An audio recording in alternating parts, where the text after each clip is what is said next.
So, you want to save the world with clean energy? Make money doing it? Confused about the economic and technical realities of residential and commercial solar, batteries, heat pumps, EVs? Want the real-world scoop on new energy technologies, not manufacturer hype? Then tune in to the Weekly Energy Show, hosted by Barry Cinnamon. Insights from Barry's 40-plus years in the solar and energy industry will help you understand the future ways we'll generate and consume energy. And now, here's Barry.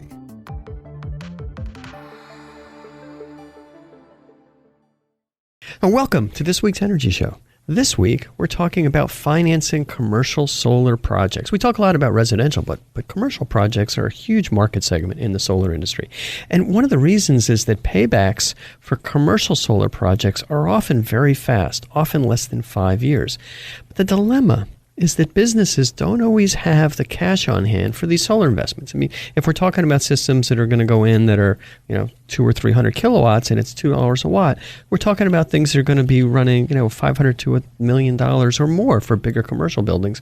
And a lot of companies just don't have that cash lying around. So financing is a critical part of the majority of commercial solar projects. Now, many solar projects are funded by loans or leases or power purchase agreements or PPAs. Now, there's a new financing source called PACE. It's been around for 5 or 6 years, and it was originally targeted for residential, but it's really starting to take off for commercial. Now, PACE stands for Property Assessed Clean Energy. And the way it works is that there's municipal tax districts allow property owners to take out a special loan for their solar projects or their energy conservation project. And then this loan, the principal and the interest on the loan, is repaid annually or semi-annually as part of the property tax bill. It's basically the same process that's used for property infrastructure upgrades like sewer or electrical lines and other site improvements. It's been around and it's been working great, but it's very localized. But these locales are getting more and more common. So almost everywhere that's got a vibrant solar industry has some opportunity for PACE. So we're going to talk a lot about PACE on today's show, and our guest on the show is Brandon Deno. Brandon's the Vice President of Solar at Clean Fund Commercial PACE Capital. They specialize in providing PACE loans for commercial buildings. They provide long-term financing for energy and water improvements on commercial properties. And I got to know Brandon when he was sales director at AUO BenQ Solar. And we worked together on a number of projects to reduce solar installation costs. And prior to that, and Brandon's been in the solar business for quite a while. He's an old-timer. He was at Ready Solar and Greenlight Solar. So welcome to the show, Brandon. Thank you, Barry. Happy to be here with you today. All right, great. Well, it's a rainy day, so God's watching the solar panels, but I'm sure the sun's going to come out tomorrow, and then commercial properties are going to be enjoying free energy from PACE. Now, but if you could, I gave a kind of a crude description of PACE, but explain how PACE would work for commercial properties. I think you did a pretty good job of explaining it, Barry, but another way we could further simplify it is we could think about, especially with a solar project, a commercial property owner currently has 3 bills. They have a property tax bill that they pay, they have a utility electric bill that they pay, and they have an income tax bill. After a customer uses PACE for a solar project, their property tax bill is going to go up, right? Because that's how they're going to pay for the financing. Their utility bill is going to go down because of the solar project, and their income tax bill will also go down because of the great solar tax incentives that we have. So we try to simplify and just think about, customers already has 3 bills. We're just going to make some adjustments to those bills that produce cash flows for that property owner. And how is commercial PACE different than residential PACE? PACE started out residentially, but are there more benefits on a commercial building? It's a little different in that, of course, a commercial project takes longer. The decision is made based strictly on financials, or usually mostly on financials. The project has to be cash flow positive for the business, or they're not going to undertake the project. So that's one primary difference. Another is that Clean Fund, in particular, we work with the banks, the existing lenders for the property, to make sure that they understand PACE financing and that they approve or consent to the PACE assessment that's going to be placed on the property. Are there any limitations to that assessment? Do some banks say we don't want to be, second on payback? It's an educational process on every project. So we engage the bank and make sure that they understand that, let's say it's $1 million project. Well, it's not the whole $1 million that's going to be senior to them. It's only the obligation to pay the annual property tax bill that is ahead of them if there's a foreclosure or something. Right, just like any taxes. But the benefit to the bank is, hey, we're looking at the company's cash flow, and the cash flow is going to be improved because their taxes have gone down and their utility bills have gone down. Absolutely. So a PACE financing for a solar project improves the net operating income of the property. So now the property tax bill goes up, but the utility bill goes down by more than the property tax bill goes up. Yeah. So positive cash flow, it's a good thing all around. Now, tell me a little bit about a typical commercial PACE solar project. How big? Where is it located? What kind of buildings? What are the tricks involved? Sure. Well, so first we look nationwide at PACE. We have PACE has now had legislation enabled in 33 states. But of those 33 states, only, say, 11 or so have active PACE programs right now. And then as solar guys, we look at, okay, which states are good solar states, which have good solar resource and good solar incentives and the right electric rates for solar. So we really focus right now, most of our business is California. We've done a lot in Connecticut.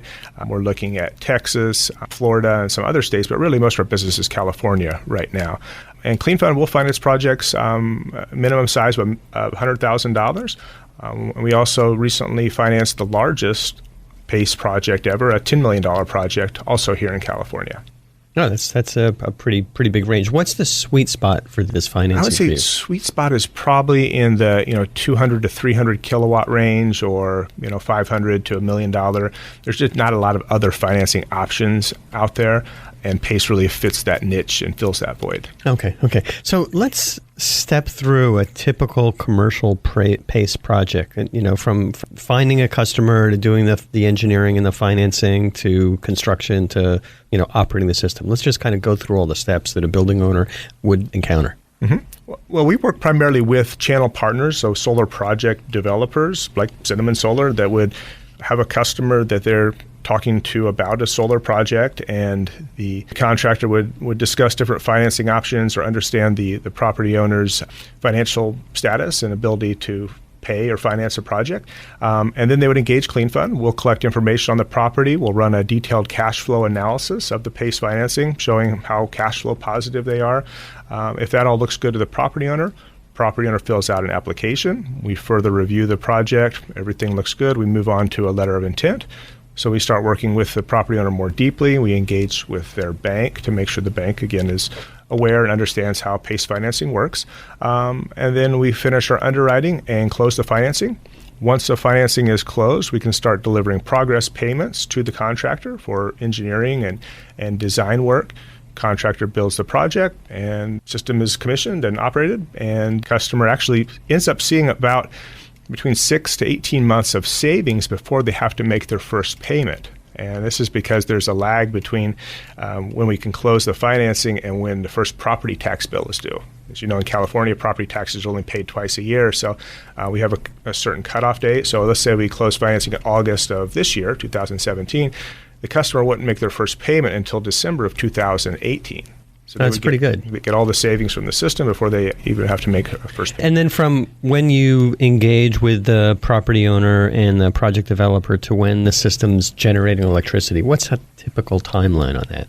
It varies all across the board. It kind of also depends on when we get involved in the project. But generally, from the time we first engage to close the financing could be 6 to 8 weeks. And then from there, it just depends on when the system can be installed and how fast the contractor can get everything installed and permitted by the utility. Yeah. So but typically, 6 to 18 months or so? Well, the overall process the whole process. Probably more like 4 to 6 months. Okay. All right. That's pretty quick. So they can be done in under 6 months. Absolutely. Yeah. Absolutely. Heck, there's some residential installers that take longer than that. So that's not bad. And then you mentioned it's cash flow positive from the beginning, and that's because the tax bill isn't due until quite a bit after the system's generating electricity. That's one aspect of it. The other is that with PACE financing, we can actually finance the system up to 30 years. And so when you do that, your annual payment is extremely low compared to your electricity savings. And what we do is we really look at each individual project and we say, okay, this project here has a higher utility rate, so let's finance it for a 20-year term, and we can still be cash flow positive. If the customer has lower utility rates, then we'll go out to a longer term and lower the payment so that, again, for every project, we want to see positive cash flows. before you start looking at the additional solar tax incentives, investment tax credit and depreciation. Okay, good. All right. Now, let's talk a bit about solar for your home or business. At Cinnamon Solar, we've been installing rooftop systems in Silicon Valley since 2001. We've got thousands of happy customers. Now, check out our website or check out our 5-star reviews on Yelp. Now, not only do we design and install new systems, but we've also been taking care of solar customers for over 15 years. So if you have a solar power system and it needs maintenance, give us a call. Even if we didn't do the installation, we're regularly replacing inverters and upgrading wiring and things like that. Then, to make sure that your job's done right to our high-quality standards, our installers are trained employees of Cinnamon Solar. We don't use subcontractors. So the people that are working on your job aren't going to rush, and they're going to get your system installed the right way. It's going to last 25 or more years. Now, it can get confusing when you get quotes from different solar companies and try to compare their prices and products. We want to make this contractor selection process easier for you. So to help you compare different rooftop solar proposals, download our free comparison spreadsheet on our website at www.cinnamonsolar.com, or just give us a call at 408-883-7000. And when we get back, we'll talk more about the details of PACE financing for commercial buildings.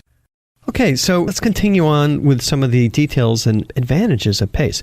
Brandon, how does PACE compare to other commercial financing products like cash purchases, loans, leases, or PPAs?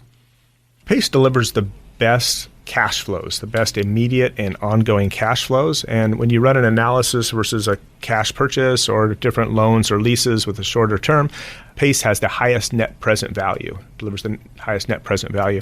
Also, with PACE financing, we base our financing and the credit decision on the value of the property more than the credit of the property owner. We really look at the property because we're going to put assessment on that property and be repaid via the property taxes by whoever owns the property, whether it's the current owner or any future owner.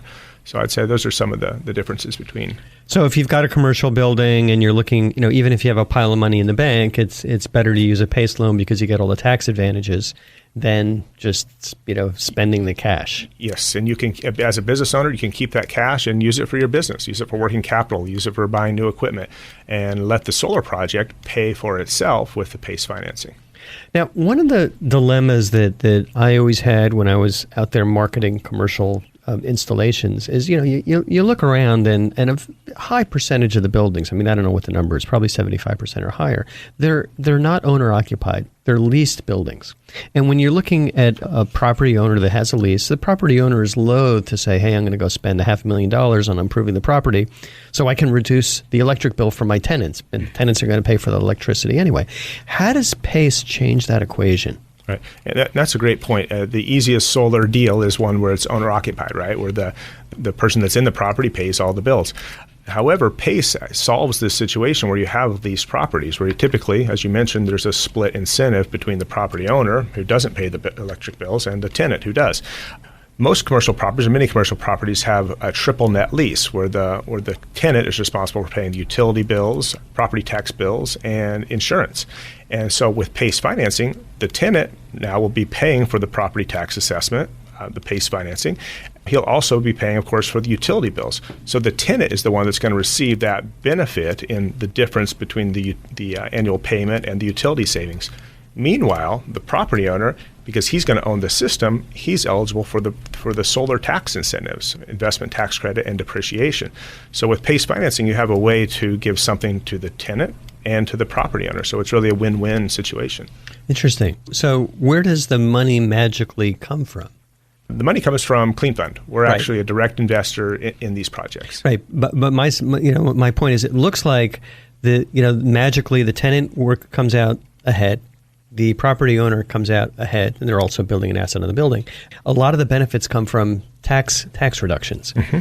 So it's really it's coming out of the taxes that make up that big advantage. Taxes, and just for a solar project, as we know, solar delivers more value than its first cost, right? Yeah. So we're able to capture that. Right. So the tenant gets the benefit of the reduced electric bill, and the owner of the building gets the benefit of reduced taxes. And so it's a win-win, and you guys, that's just it should be much, much more popular. So let's talk specifically about what areas in California is PACE eligible. Mm-hmm. pretty much across the state right now. It's taken a while for this to happen. That's been one of the barriers to the growth of PACE, I would say, is the geographic coverage. You as a solar contractor maybe could do a project in this city, but not in this city. And that made it really difficult to scale up and embrace a platform like PACE. But now PACE coverage is pretty much all across California. There are a few cities here and there that are still holdouts, but generally it's available pretty much everywhere. Now, what does a city need to do in order to make PACE feasible in their location? The city or county just needs to opt into this existing PACE program or to one of the several existing PACE programs that are available. And that's just a simple city council vote. They sign a 1 or 2 page resolution that lets them opt in.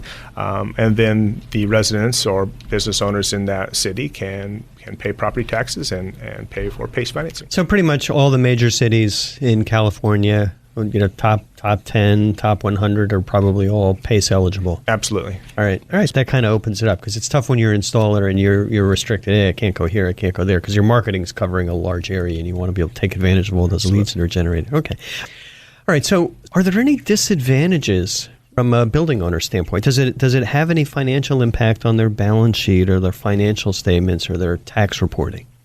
Well, the property owner does have an obligation to pay the PACE assessment, right? Mm-hmm. They're signing a 20-year, 25 or 30-year contract. That's going to stay there with the property unless they decide to pay it off early. However, when we're financing a solar project, your annual payment's going to be the same for the term. With solar, your savings are going to increase every year as utility rates go up. So let's say you sell the property in 10 years and the buyer's doing his due diligence and looks into the property taxes and sees, property taxes are higher for this building. Well, that's because it actually relates directly to a solar project, which saves 1.5 times that extra property tax payment. And basically that extra PACE payment is just a line item on the annual or the semi-annual tax bill. It's very simple. As I mentioned earlier, property owner currently pays property taxes. Now they'll have a special line item at the bottom that says, be right underneath the school bond or the public works bond, and they'll have PACE financing bond. It's just a simple line item, just one bill that they're already paying. Now, does it have any impact on the building owner's balance sheet, on their debt to equity coverage or anything like that? Well, we're not tax advisors, of course, but you can make a case or a justification that really the only obligation is to pay that annual payment, right? The current property owner is not on the hook for those future payments unless they own the property in the future. If they sell the property, then that payment obligation transfers to the new property owner. Right. It's basically a form of off-balance sheet financing. It could be, yeah. It could be. Good duck of the tax question there. All right. So you mentioned transferring the property. What happens when the property is sold? How does that work out? Yeah, that's one of the beauties of PACE. There's no paperwork, nothing to sign. Now, either the new property owner or the old property owner could decide to pay off the PACE financing, and we have prepayment options available. But typically, it would just transfer automatically because the property tax bill is going to transfer to the new property owner, and along with the PACE financing. Yeah, and that's a huge advantage to other kinds of solar loans. Absolutely. Or financing with or leases. Other leases, you need to have the new owner has to qualify for the credit, or that system has to be bought out. Right. Yeah, I haven't seen a lot of situations, not that familiar on the commercial side, but on the residential side, a lease or sometimes a PPA really does get in the way of a property transfer because the new owner has to take that obligation and the old owner has to clean that obligation up. So with a lease or a PPA, generally the current owner is going to have to make all the payments in order to clean up the property so the new owner can buy it, which could end up being more expensive. But with PACE, boy, that's just beautiful and it's automatic. Mm-hmm. Now, how can people get in touch with you at Clean Fund Capital? Sure, Barry. The best way to get in touch with us and learn more about our company and what we do is our website, simply cleanfund.com, CLEANFUND.com. Okay, and where are you guys located? We're located in Sausalito. Right here in the Bay Area. Okay. And do you have offices elsewhere in the country, or you're planning on opening up new offices? We have an office in Southern California, and we also have a network of affiliates across the country. So if a building owner were interested in this, they'd contact Clean Fund Capital, and then you would direct them to a project developer that could help them? Yeah, absolutely. We'll take a look at the property first and kind of vet that and figure out, okay, who's the best partner to take this project to? Okay, cool. All right, good. And you've been in the solar industry for a while. How did you get started in solar, and how do you see the industry evolving? Yeah, this is actually 2017 is going to be my 10th year in the solar industry, so I'll have to celebrate with some type of party or something this summer. Pretty excited about that. You get a retirement party and a gold watch because that's like 70 years in dog years. Absolutely. So I had one job out of college for 9 years and in commercial building sales, pre-engineered buildings, and I was kind of looking for something new, doing research, and kept coming back to solar. And once I decided to make that move, it really felt great to be, one, doing something that, getting paid for, but also something that's good for the environment and good to talk to my kids about and good to go to their school and educate the students on solar when I have the opportunity. And so now it's been 10 years. I spent 5 years at a Taiwanese solar panel manufacturer, which was a great experience, and wanted to get back downstream and get closer to projects, so I moved into the financing area, and it's been a great ride, the solar coaster, as we all say. Looking forward to that continuing to grow in the future. Yeah, well, you certainly are in a good place. Clean Fund Capital's got a great business model. Commercial and industrial solar is I would say, the area in the solar industry that's the least harvested. There's a lot of low-hanging fruit there. Everybody's been focusing on utility and residential, but you just fly into any city and you see all those commercial rooftops on which solar belongs. So I think you're going to have a great ride at Clean Fund Capital. And here at Cinnamon Solar, we'll certainly be referring projects over to you guys because there's a lot of commercial building owners that need to find a way to get solar on there. Well, that's all the time we have on this week's Energy Show. Thanks, Brandon, for joining us, and thanks to all of our listeners for tuning in. If you missed any of today's show, you can always go to our website at cinnamonsolar.com and listen to the podcasts. So, you want to save the world with clean energy? Make money doing it? Confused about the economic and technical realities of residential and commercial solar, batteries, heat pumps, EVs? Want the real-world scoop on new energy technologies, not manufacturer hype? Then tune in to the weekly Energy Show, hosted by Barry Cinnamon. Insights from Barry's 40-plus years in the solar and energy industry will help you understand the future ways we'll generate and consume energy. And now, here's Barry.